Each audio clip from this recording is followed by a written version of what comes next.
Hi there. Today we'll be talking about the practical application of your emotional intelligence, of your ability to self-regulate, of all those internal skills that are very important. And oftentimes people think they're maybe not very connected to the real world. When in this video, I'm going to show you how your your capacity to make your partner feel safe uh, is largely dependent on those skills and on understanding your own emotional intelligence, the emotional intelligence of others, the emotions of others, all of that good stuff. And this will drastically improve your relationships if applied properly. So, we will start off with a few things. Maybe first of all, me introducing myself. My name is Nerius. On this channel, I create videos that are very practical, very down to earth, to people who are interested in self-regulation, maybe highly sensitive. They're looking for ways to improve their mind, or maybe you're just ambitious and I want to be ice cold. I want to regulate this so that I can just work a lot and do a lot of actions and motivate myself. That as well. Today we'll be talking about influencing others a bit, so it's relationship related. But it's important to know in any relationship, by the way, but especially in personal, intimate relationships. So let's start off from the basics of safety.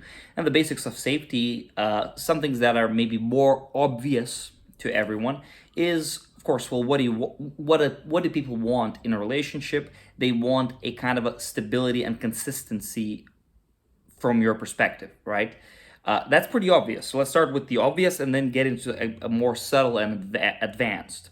What does stability like that mean, right? It means that you as a person have a consistent attitude towards the other person. It means that even if you have temporal arguments, fundamentally, overall, you're like, no, I'm in this relationship and I love you and I care about you and I'm going to be here, right? Something like that. There's an overarching structure over the relationship.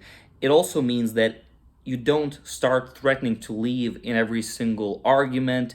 You don't throw any serious insults at each other because you know that they can be permanently damaging, right? But your permanent attitude is no, we're together, we're a team, we're doing this, right?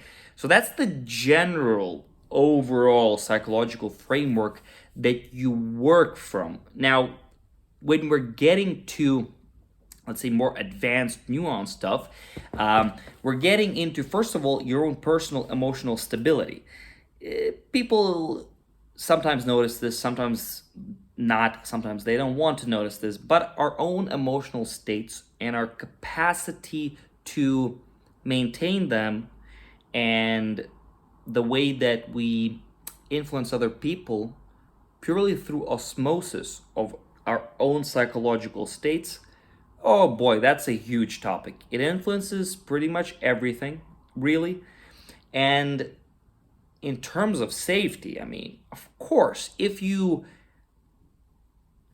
are getting into these, oh, I'm stressed, I'm this, I'm this, I'm that, and you're constantly like that, that can be pretty harmful on a relationship. Of course, it's especially as a man.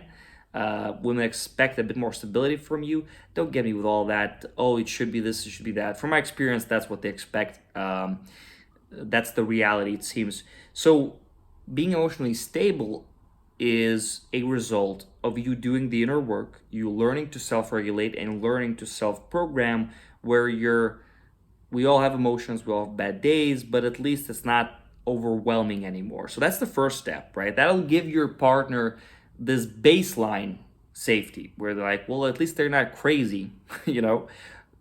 Pretty obvious, but not so obvious when you think about it. Now, another thing is a more of a practical tip that I'll give to you. And it definitely, all of these points rests on your own emotional stability, but this one especially. When a person experiences hard hitting negative emotions, right? Sometimes it's not about you. Sometimes it's just that they have their own things, their own traumas, their own stuff, and it's coming out. When people are unable to deal with their own emotions, they have a hard time dealing with emotions of others. Partially because those others sometimes start projecting those emotions on you, but just partially because there's so many intense emotions and sometimes you don't like it and you either close off or maybe you start attacking them, like, get away from me with all of this stuff, even if you do it like indirectly, unconsciously, passive aggressively, that creates an atmosphere where the person starts feeling like it's not okay to feel their feelings in front of you. And in the long term, it becomes a bit of a like a trust issue where they don't know if they can say certain things to you. And as you can imagine, that's not good for a long-term relationship.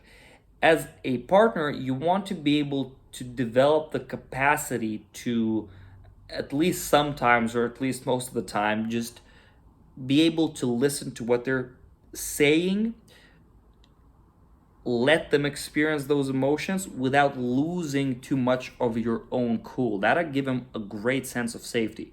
Part of that is understanding that just because they're expressing some emotions, doesn't mean that you're specifically to blame. And I know that can be hard in the heat of the moment sometimes, and they might say something, but if they're a bit aware as well, they realize that sooner or later. And your job here is to not be like a judge, like, well, that's bad that you're feeling that. There's literally no point in that. Um, there's no point in that, and it won't help to resolve the situation.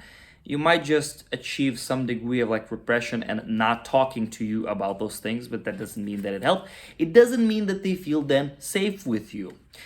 So if you want to create an atmosphere of safety, you want to maintain that judgment to a minimal. Now, what do you do instead that could be positive? Well, instead of saying this is bad, this is bad, this is bad, the thing that you can do, which is pretty sort of a casual friendly, is approach it with questions that might potentially help the person recontextualize that. So the first stage is going, well, why do you feel that? Like, what happened? And why do you feel that way? Oh, you're thinking like that? Why are you thinking like that? Because at every stage, the first stage of emotional transmutation and transforming, recontextualizing your experiences is to first of all becoming really aware what you're feeling. What are you feeling? Why are you feeling it? When did you feel it? When do you keep feeling? What recalls that? You just let the person really explore that. That already diffuses some tension. And secondly, if you can carefully try to recontextualize that, because sometimes when people will say some things, they'll say something that doesn't actually make sense. They're muddling the water too much and all that. So you don't judge that. You just go, well, do you think that is the truth? And maybe you said that you're very bad at this, that's why you feel so awful. But do you think the fact that you're actually good at that other thing, do you think that maybe evens things out? So you're not telling them what to think. You're just going, could this be an option? What about this? And maybe they say no. You're okay, not this one. Well, what about this? What about that? Right? Through questions, you help them explore their feelings with you. And trust me, if you do this, the person with you, they'll start feeling grateful and very safe with you, because they'll know that you're no longer judgmental. You're not going, this. You're also not this insecure, emotionally unregulated person that whenever they see the emotions of others, they just go, oh, I don't want to feel that, right? Therefore, creating a space which they'll feel truly safe in. A safe space in the actual best sense of the word, not in like coddling the person and all of that, but just in being there while they experience that and not judging them. So, I hope this was helpful to you. If you would like to learn to self-regulate, right? Maybe you want to improve your relationships or in any way and form, and you want to learn to control your mind, to regulate your emotions better, to learn to program yourself, to learn to motivate yourself, and to translate your goals into actions, well, that all depends on how your mind works.